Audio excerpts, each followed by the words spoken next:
Hotep brothers and sisters, black pals, always giving honor to the creator, giving honor to the ancestors.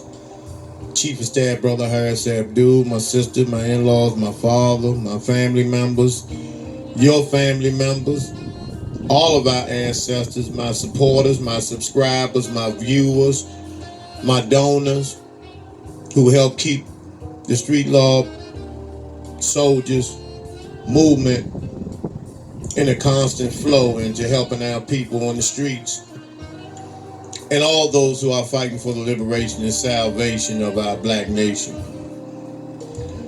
First of all, I want to start with this situation that happened in Connecticut with this stupid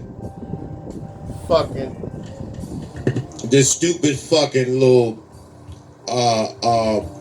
cracker bitch who, with the assistance of a black bitch, this cracker bitch in Connecticut went and vandalized Nipsey Hussle's mural. Now, for what reason would this bitch have to vandalize this brother's mural? She doesn't know him, he doesn't know her. For no fucking reason at all, with the exception of this bitch, after further investigation, that this bitch is a white supremacist, motherfucking racist, goddamn pig, fish smelling, doo-doo smelling whore, and had a motherfucking boot-licking black bitch with her to tell her what to do and how to defame and deface this mural, when somebody took the time to,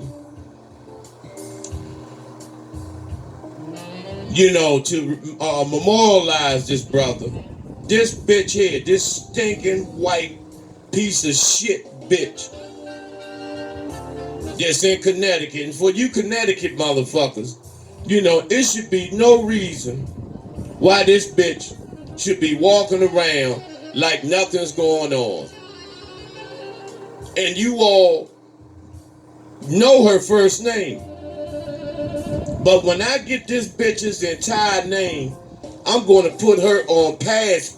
She's going to pass full blast. Because this is some senseless shit. And then for the black bitch that was involved, it made no sense whatsoever. And this is what I'm talking about. How the black community accepts this type of bullshit. Because it was done in the black community. But if it was somebody that looked like you doing that, y'all would have made Swiss cheese out their ass on sight.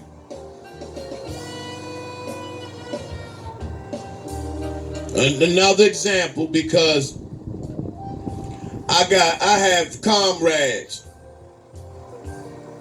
female comrades that are part of the street law soldiers in Connecticut. I won't mention their names, but they should not have to do anything. Y'all should bring them to someone and let some women, some real queens punish their motherfucking asses. Cause this bitch, it sickens me to my stomach to watch this bitch. To spray some spray paint genitals on this man's mural. And all this brother was trying to do was take back the community, buy back the community, buy back the block. And you motherfucking devils can't stand the sight or the thought of the black man and woman rising. Give honors today to Brother John Singleton, who made his ascension yesterday strong brother, very outspoken brother. And as all of us, you know, we have our flaws, we have our ups and downs, but I believe the good things that he's done has outweighed his faults. Because he's not a Spike Lee by no means. John Singleton was a thorough soldier in a lot of ways. He didn't come up in the hood. He had good parents, hard-working parents that provided for him to make a way for him to go to school. And he took advantage of that. A lot of you all know him as the creator of the movie, the infamous movie Boys in the Hood, in which John Singleton was a giant in terms of releasing some of the true things that go on and situations that go on in the hood. And this was back in 1991, Boys in the Hood, which put John Singleton on the map. Also, Cuba Gooding Jr., Ice Cube, Morris Chestnut, Angela Bassett, Lawrence Fishburne, and a few others. That was their come up. That was their introduction to Hollywood by playing in the movie Boys in the Hood. Powerful movie.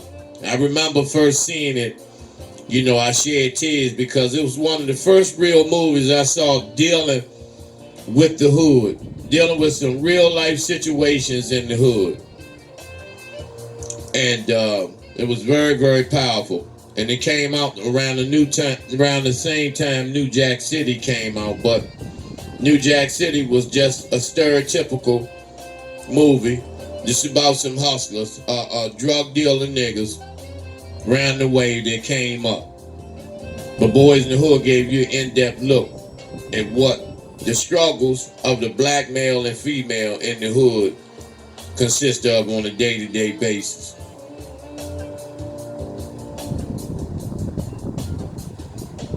Poetic Justice was a powerful movie.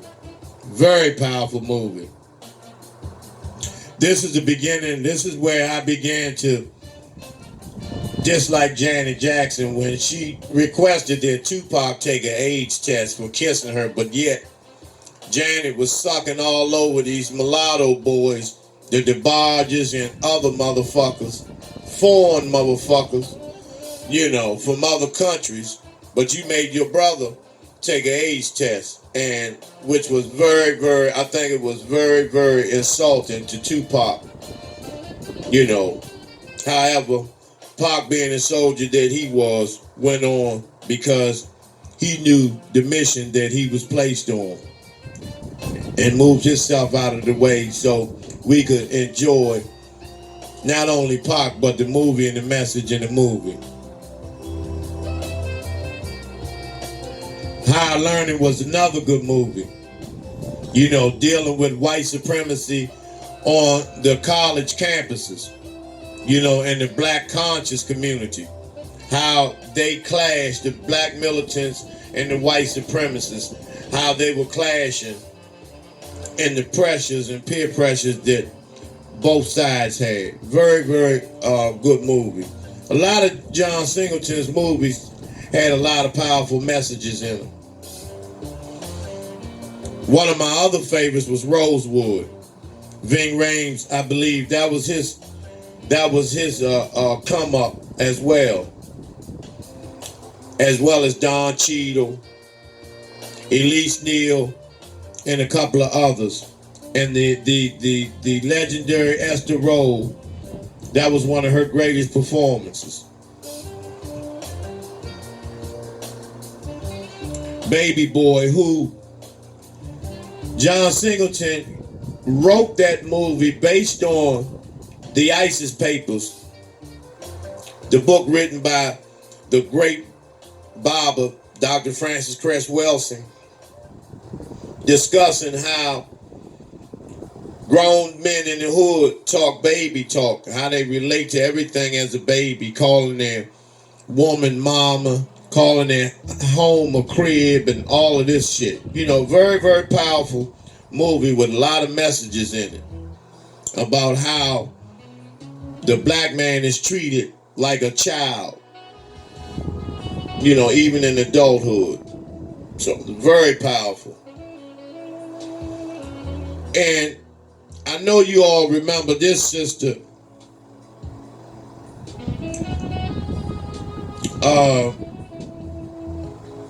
Akusa Buzia. She played in The Color Purple as Nettie. Nettie was the sister of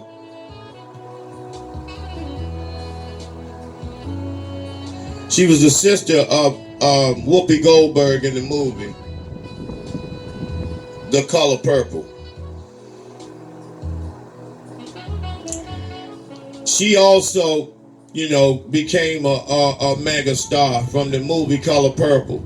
And she also was married to John Singleton, and they have a daughter together.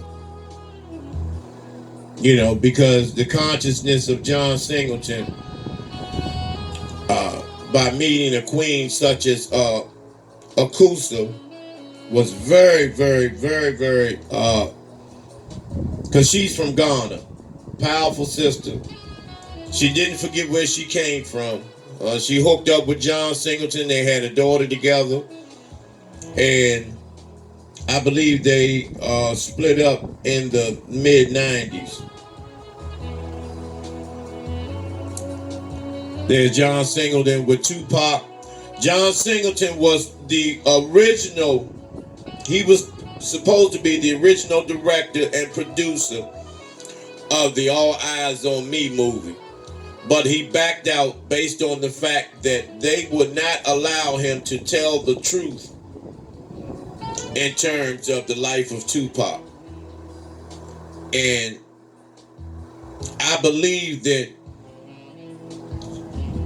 they put a rumor out that he was going to make Afeni a lesbian or something like that, but that was not the case after further review, further investigation. They just didn't want the truth out because John Singleton stated, white Hollywood wants to depict black people like they want to depict them, and not depict us for who we really are.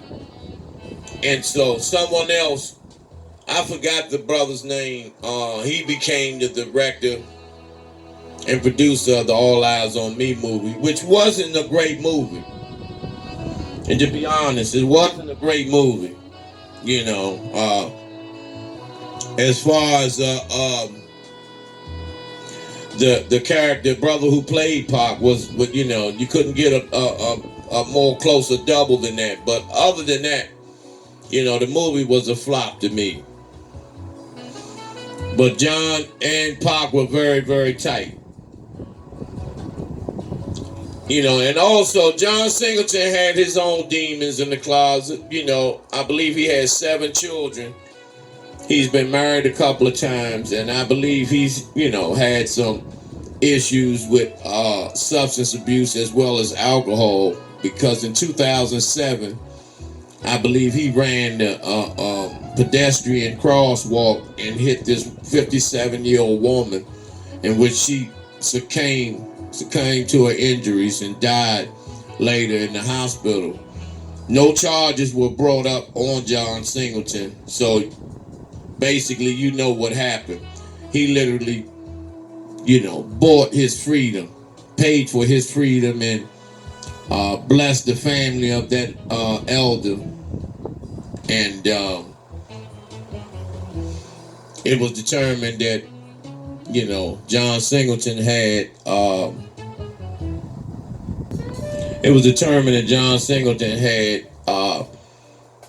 cocaine and other substances as well as alcohol in his system at the time of that tragic accident.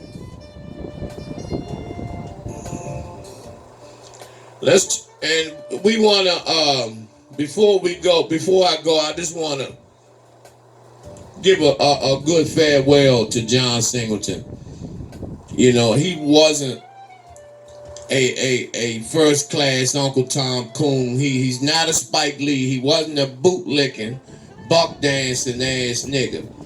He's made some and produced some movies that really didn't make no fucking sense. But however, you know, his best work into directing, writing, and producing was phenomenal. So we want to send our condolences to the family of John Singleton, to his children, to let them know that they did, you know, they had a great father, an iconic figure in the movie industry. And as we know, we don't know how our brothers and sisters were as parents or anything of that nature, based on the fact that, you know, Hollywood and being a director in the movie industry or whatever your lifetime profession is kind of consumes all of your time. But however, I believe that John Singleton put in a lot of work to take care of his family. So we want to ask the Creator to, you know, allow him to become an ancestor and may John Singleton rest in power. Ashe.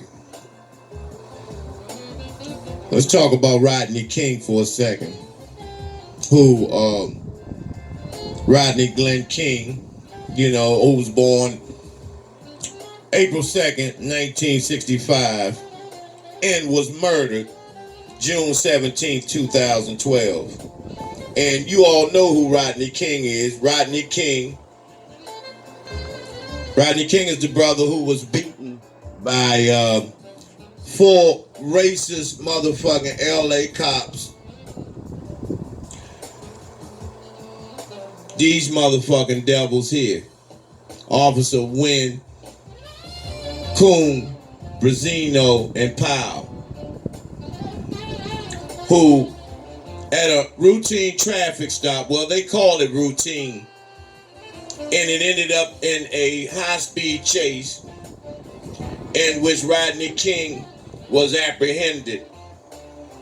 But prior to Rodney King being taken into custody, he was almost beaten to death by these 4 goddamn devils. And this is the infamous footage of the Rodney King beating that, you know, we have to give credit to the guy George Holliday. I believe he was a white man who filmed the entire beating, and he received hell and death threats, and among other things, for filming this historical, infamous beating and police terrorism on a black man at his finest. This was the beginning, nearly the beginning, of these goddamn devils being filmed punishing black men.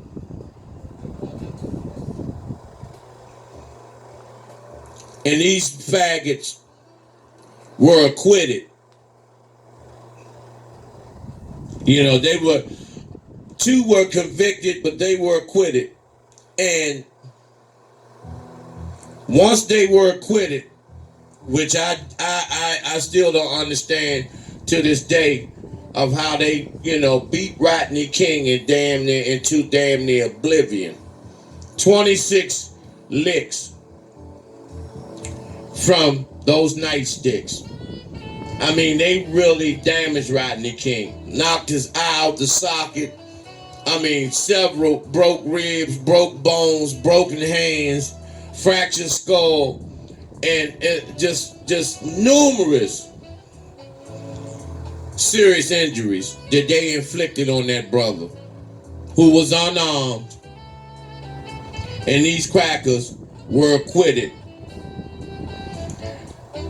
But this is the thing that pissed me off about Rodney King with that "can't we all get along" bullshit.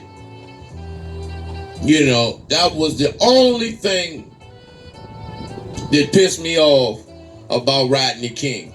If you get beat half to death by crackers, and then you say, "Can we all get along?" It's apparent these motherfuckers don't want to and never will get along with black people. It's that simple. This is what started the LA riots, April 29th, 1991. April 29th, 1992, that the riots took place. And there were two other people in the car. A lot of people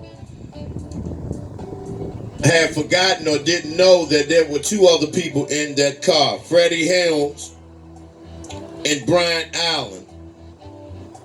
Rodney King, what they wanted to offer him, Mayor Tom Bradley wanted to offer Rodney King $200,000 and free tuition to a university. Rodney King turned that down and was awarded $3.3 million. Brian Allen, the other passenger in the car, took a $35,000 settlement. Freddie Helms, the estate of Freddie Helms, they accepted a $20,000 settlement because Freddie Helms died 3 months after the incident from another car accident. And so the riots began. The military, we all know everything that took place in the riots, how much damage was done, how, niggas tore LA up, but they wanted to film and feel sorry for the white boy that was hit with a brick, Reginald Denny. Everything was on him. Poor Reginald Denny, who sat out there and gave, a lot of people don't know, gave black people the finger, calling them niggas and all types of names. And so he was drugged out of his truck, and got his ass tore up. And so that's the part that the crackers never mentioned about what led to him getting his motherfucking head peeled. And so when the 20th anniversary of the Rodney King incident took place, they were in preparation, of making that day a special day, not only in Los Angeles, but all across the country. And so Rodney King, who attempted to help so many people, and he was working on a documentary describing everything that took place, and he was naming all the names of the crackers and all of the devils, black and white, who went against him. And what happened was Rodney King was found in his swimming pool. They tried to say that he died of cocaine-induced drowning. I've never heard of no shit like that. And also his fiance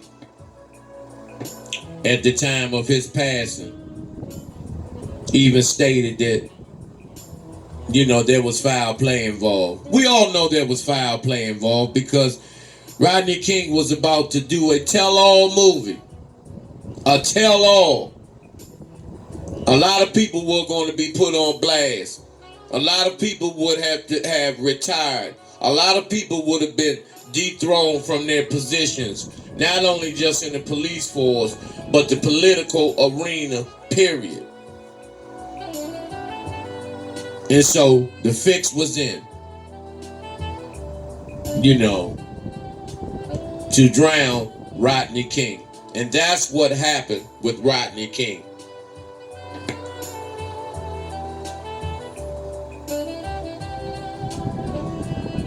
And we want to remember him because Rodney King was, the infamous Rodney King beating will go down in history really as the first recorded and videotaped act of police terrorism prior to the new millennium, prior to the turn of the century. And so we ask that Rodney King rest in power and that the ancestors embrace him because he done the best that he could do while he was here. And we need to give him credit for that. Let's talk about Jussie Smollett, who this motherfucking faggot. And see, a lot of y'all niggas watch that Empire shit. You play conscious till Empire comes on and have nots and all that shit. And then all of a sudden you're watching that shit, mesmerized. And a lot of you, if they took Empire off the air, you so-called conscious motherfuckers will go off. Because as black people, we love drama. We love to see the worst of us come out. We love to see our worst conditions. We enamor in struggle. We do not want to see movies where we are coming up, where we are leading, where we are taking charge.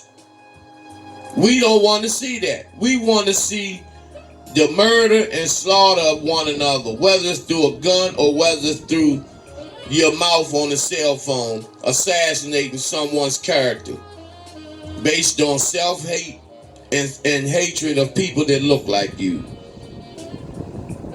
And see, this gay shit, this gay movement, which has swept and is swallowing our babies in the black community, forcing them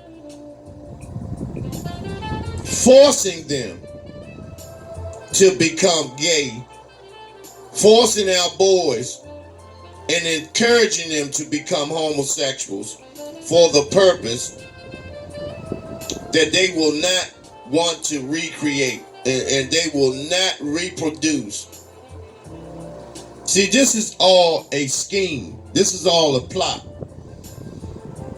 If you turn the black male into a homosexual, then there will not be any black males coming behind. There will not be another generation of black males.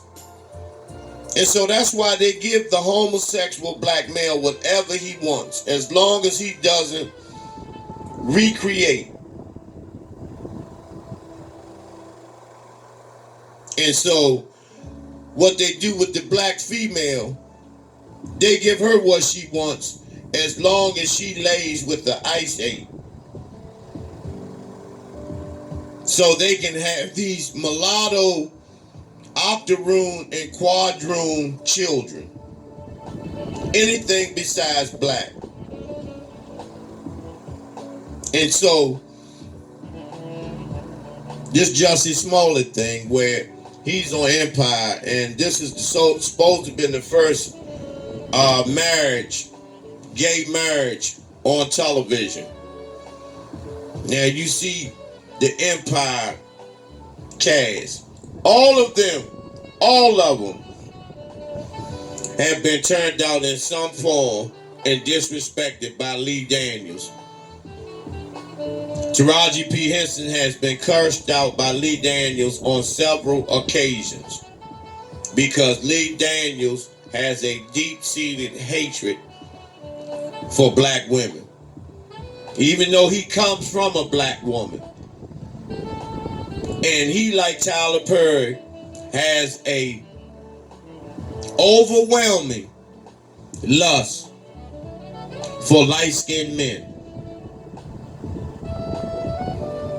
If you look at the cast of Empire, none of them are nowhere near brown skin or dark skin. Just in case things get thick, Lee Daniels has his way with these brothers. And I'll show you why. This is at the I forgot, it was some type of campaign. But this is in the public.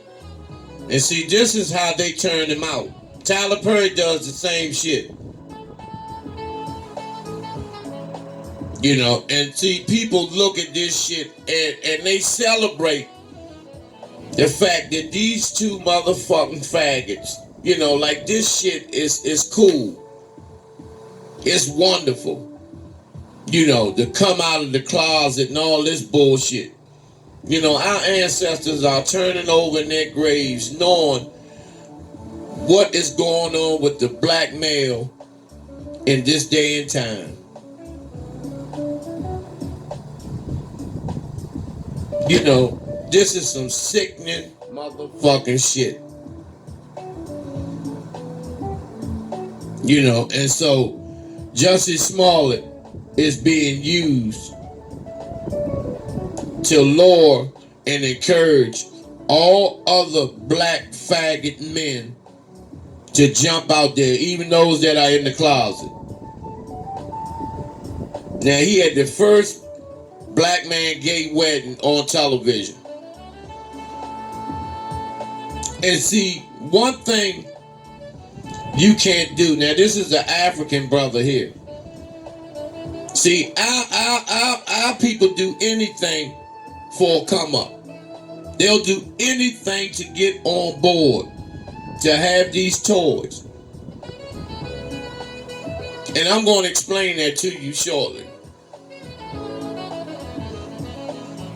But this is a scene from Empire. This motherfucker, you know, tongue kissing another man on television. And this shit is celebrated. And this is the final episode in the end of the season, 5th season of Empire.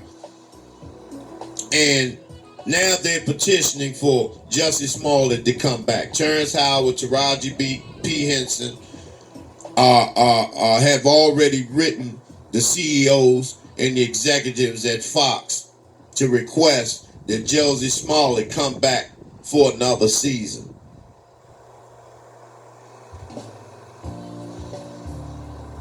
And this bed wench, Kim Fox, who was the prosecutor in the Jussie Smollett case in Chicago, who was paid